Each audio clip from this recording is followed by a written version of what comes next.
Welcome to the Walking, Talking Philosopher.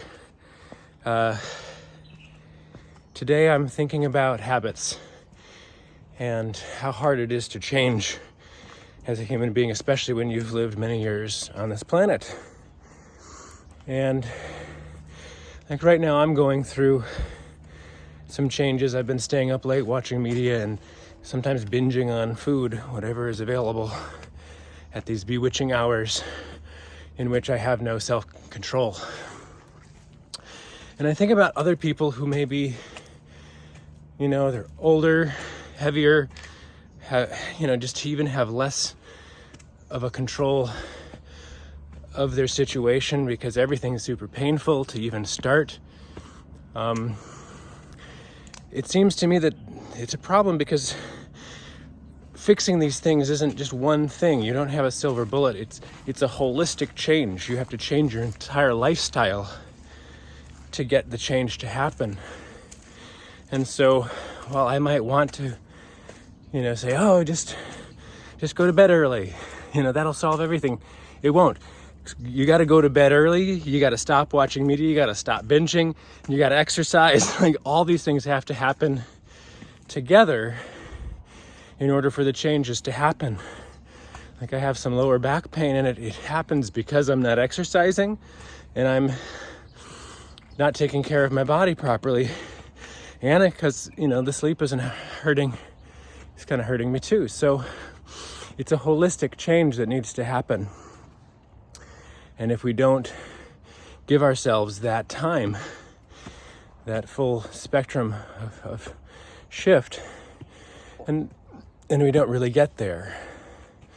I think the one key is to take little bites, little steps, small little changes over time will build up to something larger. And it may seem like you're doing nothing at the outset with a couple of little things like, oh, I'm going to bed 15 minutes earlier, or I'm, doing a little bit of walking or just some stretching or something. Well, that's better than nothing, and it does build into something. But the other real deeper rooted problem in this is that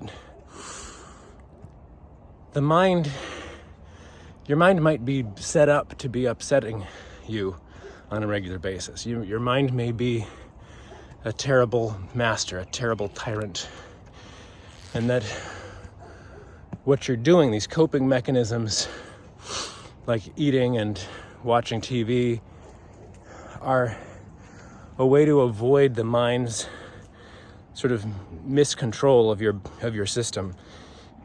Maybe we have a mind that has a lot of negative self-talk, or we're kind of bitching it about ourselves as being a failure, or not living up to our potential, or just shaming ourselves for body image or whatever. To get over that, it's going to be hard too, because we have to get quiet in order to hear those thoughts, in order to deal with those thoughts.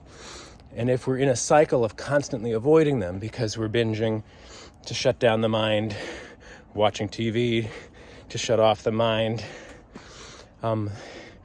these avoidance strategies have been working, and in the meantime, we've become even more, they sort of built up under the surface. So it's going to be even more painful when we finally hear those thoughts again. But we have to. And they may not sound like thoughts. It may just feel like an energy initially, an energy of intensity, of pain, of anxiety. But when you break the anxiety down, it starts to unfold and it shows you what it really is. Thoughts that you've been harboring unconsciously, that you don't have to allow to control you anymore. And this is what I've been doing. Is dealing with this. Some of those thoughts are important. Some of them are honest, and we've been deluding ourselves for our entire lives. And so being open to those honest thoughts is really important. Some of them are bullshit. Some of them really don't mean anything. They're just insecurities. They're based on trauma or some other, other people and their problems shaming you because they feel ashamed of themselves. And it's, we've internalized it. None of that needs to continue. It needs to be dealt with, though. We need to meet these challenges. And I think at a collective level, too, this is kind of the same thing. We're unhealthy collectively.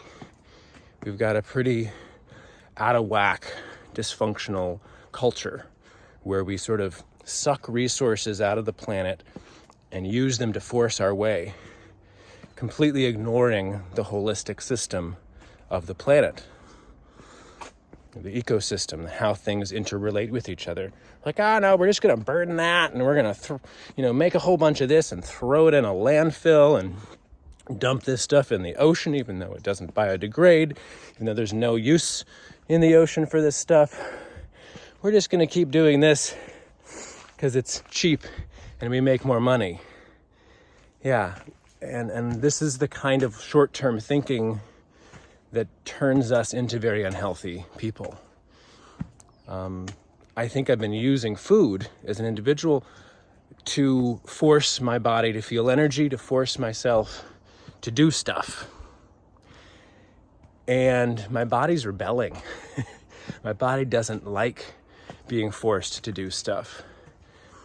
I believe I have something that I call a soul. Now, you don't have to call it a soul. You don't have to say it's in any way different from your material body.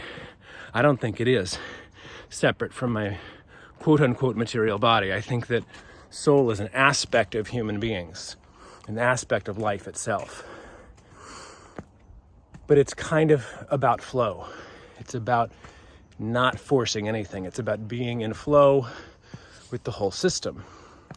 And so to feel that flow or soul, we have to stop forcing things and listen more to the whole system.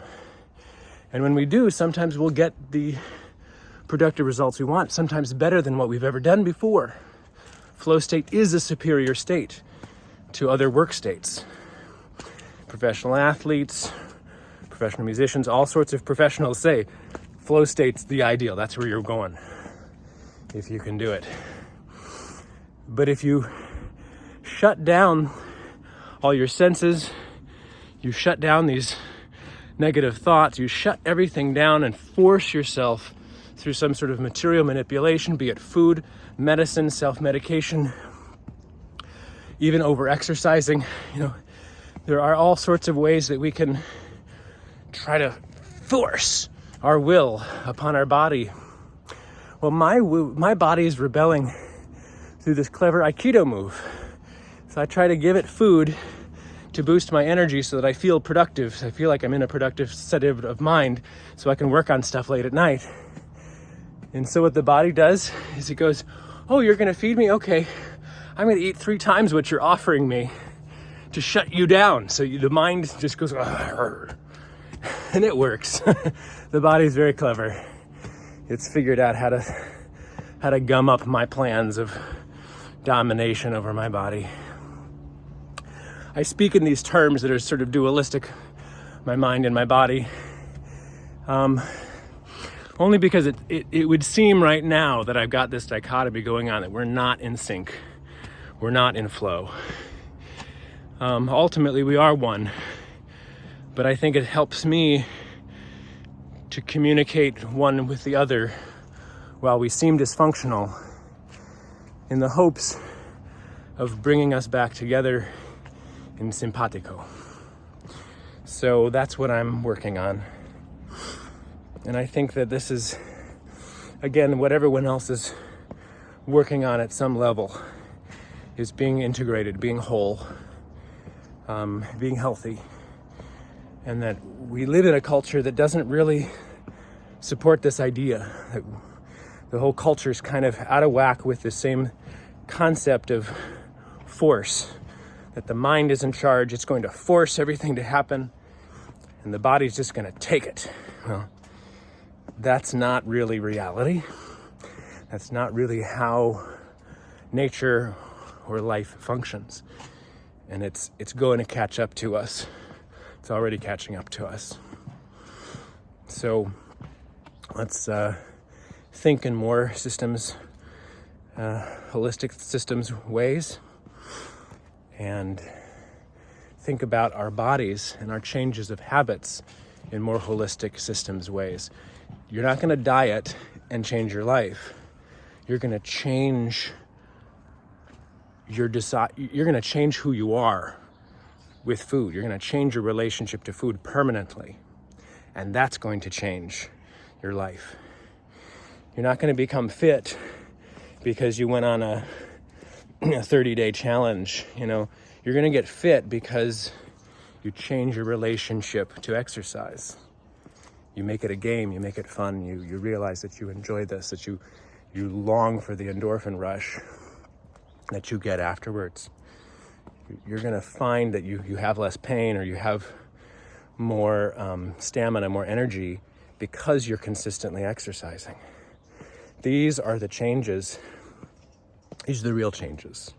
And eventually you identify with yourself as a person who does not binge, a person who does not watch that much media, a person who exercises regularly, a person who eats well, healthy, a person who takes alone time to journal and hear their own thoughts, to communicate with their body so that they are feeling at one. Maybe you get to the point where I am one, I am in flow all the time. That's the only way we change. And I'm dedicated to it now.